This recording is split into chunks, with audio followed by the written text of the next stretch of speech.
between heirloom and hybrid? What the heck is GMO? How do I know what seeds to choose? And what will grow well in my garden? Can someone just tell me what GMO stands for?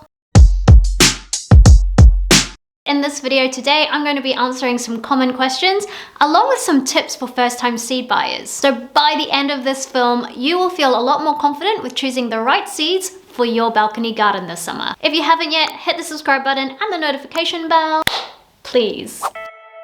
Now, before you get started and start racing to your laptop, ordering a ton of seeds and dropping some hard cold cash, do this first, which is know what you're working with. Now, what this refers to is actually understanding the growing space that you have, along with the climate that you're growing in. So what is the length, the width, the height even of the space that you have? Remember that you can really take advantage of the vertical spaces and grow upwards. When you have a very clear idea of the dimensions of the space you have, then it'll be a lot easier to find the right seed varieties that really serve the purpose of your space. So let's take a tomato for example. Now, tomatoes actually can come in either a bush variety or a vining variety. So one can grow in a small bush and the other grows upwards. And this is really fantastic as well, because then you can do a lot of companion planting and you can grow so much more with your space.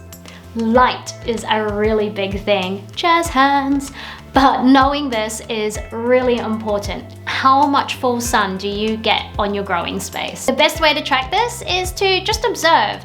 Take 1 or 2 days and observe and note down how much full sun your space gets. Now, the second thing that you need to know when it comes to understanding what you're working with is having a clear idea of your climate. Now, if you jump into Google and type hardiness zone, pop in the country that you're in and the city or region that you live in, that will be your queen of all maps to give you a really strong indicator of your climate or your growing conditions. When you have a really good understanding of this, then you'll know what you can grow in your area and know to go for the right seeds or variety of a particular vegetable for your climate zone.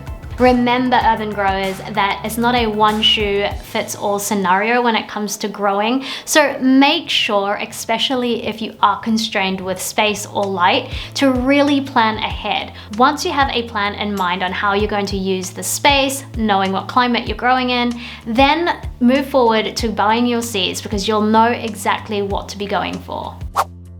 Now, this isn't so much of a tip, but more of like a seed jargon buster.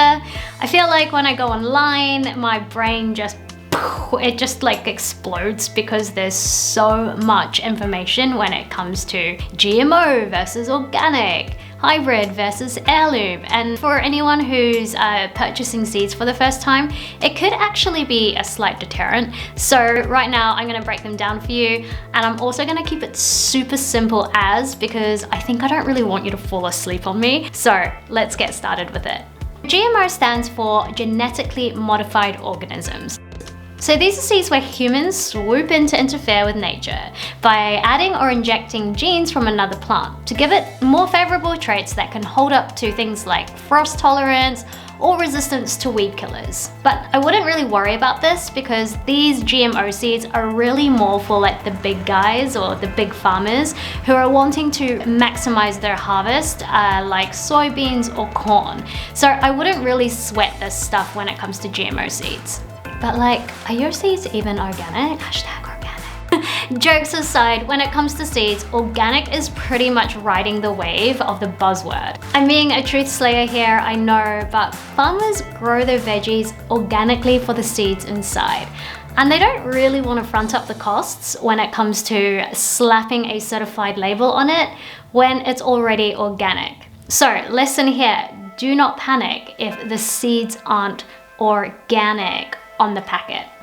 These seeds are a crossing of 2 different varieties of the same plant. There are many reasons why hybrid seeds are so attractive to use, but most commonly something simple like taste. Hybrid seeds are also going to be more likely to be resistant to disease. So if you are starting out with seed buying, make sure that you go for hybrids because you're more likely going to have a successful run than, say, heirloom seeds, which I'm going to discuss right now.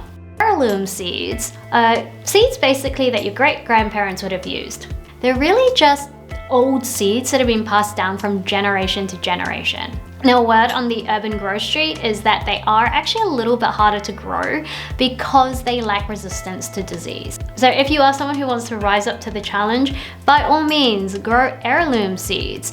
But however, I am definitely going to take a step back and let Sam grow that one. Okay, so that was a really quick skim over of some of the most common jargon that you'll see when it comes to seed buying. So hopefully that's helped. Really quick tip on where to buy your seeds is go as local as possible. So like your local gardener's shop, they're most likely going to be selling seeds that's really fit for your climate and your growing conditions.